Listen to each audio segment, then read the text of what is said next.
Hello, parents. This is Miss Calvillo, school counselor at MLK. Today, I will be presenting to you guys on zones of regulation and growth mindset. Zones of regulation is something that students have been learning about in the classroom. They have received several lessons on zones of regulation. It is a curriculum that helps students identify how they're feeling, categorize what they're feeling, and then from there, find a tool that helps them cope when they are feeling that certain way. So first of all, what does regulation mean? Self-regulation is the ability to manage your emotions and behavior in accordance with the demands of the situation. So this means, are you able to control your behavior and your emotions depending on your environment, depending on the situation that you are placed in? When we talk about zones of regulation, we want to pay attention to three main things. These are feelings, energy, and alertness. So how are you feeling? How energized are you, and how alert are you? So those are the three main things that you want to pay attention to when you are talking about zones of regulation: feelings, energy, and alertness. We're going to go ahead and go over the green zone, the first zone. They're in no particular order, but when we talk about the green zone, we want to pay attention to how when we are driving and we're at a stoplight, you think about green. Green is go. So good to go. You're calm. You're organized state of alertness. You have neutral emotions. You might be feeling happy, content, focused, and ready to learn. When we talk about the blue zone, we might be thinking about seeing a rest area sign, right? A rest area sign indicates to you that maybe you need to take a break, that you might need to rest, you might need to re-energize. In the blue zone, you are feeling a low state of alertness and energy.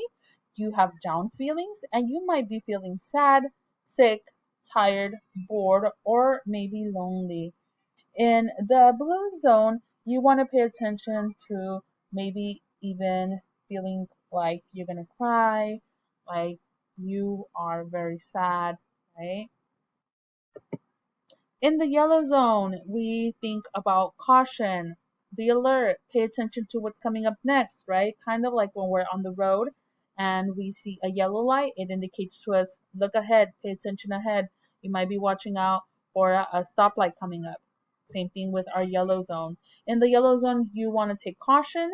Your feelings might be starting to feel like you are losing control of your feelings. Your energy is up. Emotions are becoming more intense and you might be feeling frustrated, stressed, anxious, a little silly, maybe irritated. So, yellow zone, you might be feeling here like I am feeling a little bit frustrated right now and I am starting to get wiggly in my chair. I can't be still and I need a break possibly. In the red zone, you want to go ahead and stop and notice when you are in the red zone. You want to make sure that you pay attention to what's going around you so that you can continue to be safe even when you are feeling intense emotions in the red zone. In the red zone, you feel anger, terror, panic, devastation. You are extremely happy. When you are extremely happy, you can be out of control and when you are out of control, you have no control of about what's in the red zone. You have lost control and you want to make sure that you stop, right? So when we talk about the zones of regulation to our students, we want to make sure that we provide tools for them. When we think about the blue zone, you are feeling bored, hurt, exhausted, sick, tired, sad. So you want to think about things that can help you wake up your body. What helps you feel more comfortable? What helps you gain focus, right? When we are in the green zone, like we talked, we said that the green zone, you have feelings of calmness, happiness, feeling proud, you're feeling okay, you're feeling focused, relaxed. In the green zone, you want tools that will help you stay calm, that will help you stay focused. What else helps you feel well so that you can continue to be in that zone. When you are in the yellow zone, you might be feeling frustrated, nervous, excited, silly, overwhelmed, annoyed, stressed. And here we want to think, what helps me regain control? What helps me calm myself down a bit, right? So those are some things that you want to think about when you are in the yellow zone and you are trying to find a tool to help you out. When you are in the red zone, you might be wild, terrified, really angry, out of control, furious, too happy, right? Overjoyed, elated, out of control, happy. So in the red zone, you want to think about tools that are going to help you stay safe. Even if you are angry, you can continue to be safe. We want to think about what helps me calm down when I feel out of control. And I want to make sure that I make it clear that no zone is better than um, another zone, right? So we're not going to say, oh, it's bad to be in the red zone. It's not bad to be in the red zone. Sometimes what's bad is the choices that you make when you are in the red zone and you are not able to control that feeling in the red zone.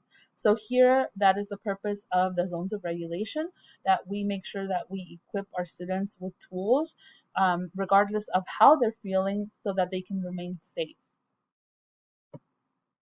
So now we're going to go ahead and go over second step briefly. The first unit of second step is growth mindset. And the second step lessons are taught directly by the teacher in their classroom. Growth mindset is the first unit that we will be going over. So what is a growth mindset? A growth mindset occurs when we believe our intelligence and abilities can be improved with effort and the right strategies. Everybody has a mindset of their own, right? Everybody gets to decide what that mindset is. On the contrary side, what is a fixed mindset?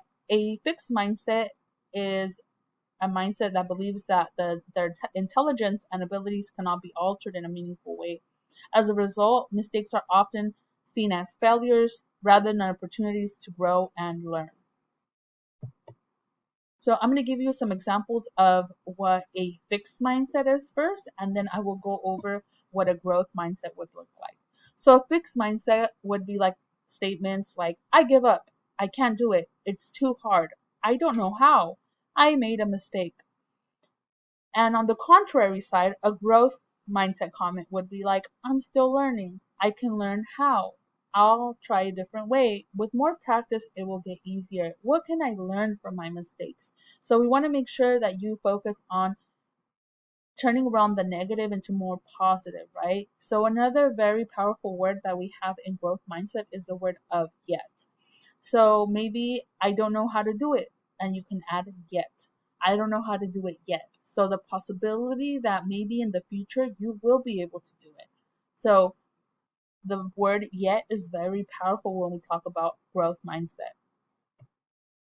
Why is growth mindset important? Growth mindset is important because it allows mistakes to be okay and to be viewed as learning opportunities rather than failure. It also keeps a positive outlook on difficult situations. Challenges can help us learn about the world around us. Not everything that is negative that occurs to us is the end of that situation, right? We want to make sure that we look forward to something and that we accept challenges and that we can grow from them. It allows our personalities to change and to grow. It makes it okay for our personalities to change and grow. How does a growth mindset impact our students? Mindset affects levels of happiness. Fixed mindsets are often hungry for the approval of others. So here is where we see our peer pressure start to step in, right? So sometimes a student might be having such a fixed mindset that they can't see beyond that certain situation of, oh, my friend wants me to do this, but if I don't do it, then maybe they're not going to be my friend, right? So they want everybody to like them and they're willing to go to whatever extent it is to have the approval of others. And students with the growth mindset believe they can work towards whatever goal. So that's why it's important for our students to have a growth mindset so that they can put their mind to something and work towards a specific goal. How can you help develop a growth mindset at home?